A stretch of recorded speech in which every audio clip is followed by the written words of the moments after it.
يعني حقيقة هي رسالة مهمة وفيها نقاط أيضا مهمة بخصوص الوضع السوري وتحديدا لرؤيته لتشخيص هذه الأزمة الموجودة حقيقة منذ زمن طويل، وحول رأيه حول هذا الحل لهذه الأزمات الموجودة حقيقة. ربما النقطة الأهم ما يخص موضوع تلاحم ووحدة المكونات، فهي النقطة المهمة والأساسية التي نجدها من أجل أن يكون هناك تغيير حقيقي، من أجل أن يكون هناك دفاع عن الأرض وعن الشعب ضد أي محتل وضد أي قوى إرهابية تأتي للمنطقة.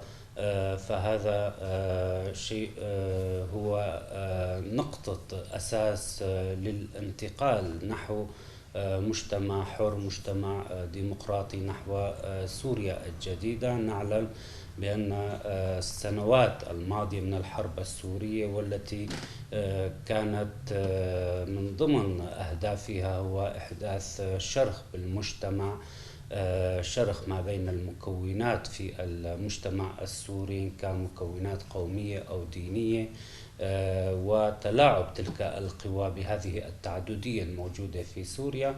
لذلك للوقوف أمام هذه المخططات وهذه الحرب وهذه الفتن لتفتيت المجتمع السوري، أعتقد بأنه وحدة المجتمع السوري بكل مكوناته والاعتراف المتبادل بالآخر وبحقوق الجميع أن تكون متساوية هو الأساس للنهوض بسوريا المستقبلي. طبعا تشخيص الحالة في عدة دول من الشرق الأوسط هو بالعنوان العريض هو صراع ما بين أنظمة مستبدة وشعوب تواقة إلى الحرية، إلى الديمقراطية، إلى المشاركة في إدارة وبناء الدولة والمناطق التي تعيش فيها.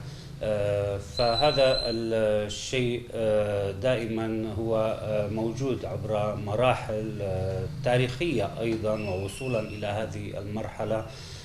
لذلك فإن هذه الأنظمة دائما هي كما قلنا تتلاعب في إحداث شرخ بين المكونات لتسيطر أكثر على شعوب المنطقة. فوحدة المكونات، وأعتقد بأن حتى نموذج الإدارة الذاتية الذي كان بعيدا عن أي شوفينية دينية أو قومية وكان مشروع لكل المكونات، هذه النقطة الجوهرية في توحيد المكونات والمشاركة سوية في الدفاع عن المنطقة، في البناء الإداري للمنطقة، في كل ما يخص المجالات الحياتية في المنطقة، هو كان السبب في استمرار هذه الإدارة ونجاحها على أرض الواقع. ولذلك فهي النموذج من حيث هذا الجوهر لبناء سوريا الجديدة على أساس هذه المفاهيم وهذه الثقافة الجديدة التي كرستها الإدارة الذاتية في شمال وشرق سوريا. وحدة المكونات، وأن يكون هناك مساواة فيما بينها، وأن يكون هناك دستور سوري يعترف بجميع هذه المكونات، والكل يكون مساهم بشكل مشترك في بناء هذه الدولة. هذا هو الأساس. أعتقد بأن أي حل آخر سيكون هو تقسيم لسوريا على أساس مذهبي وديني وطائفي. لذلك هذه هي المخاطر الحقيقية في حال ابتعدنا عن هذا المفهوم، مفهوم تشارك جميع المكونات في إدارة سوريا وأن يكون لها حقوقها المتساوية في الدستور.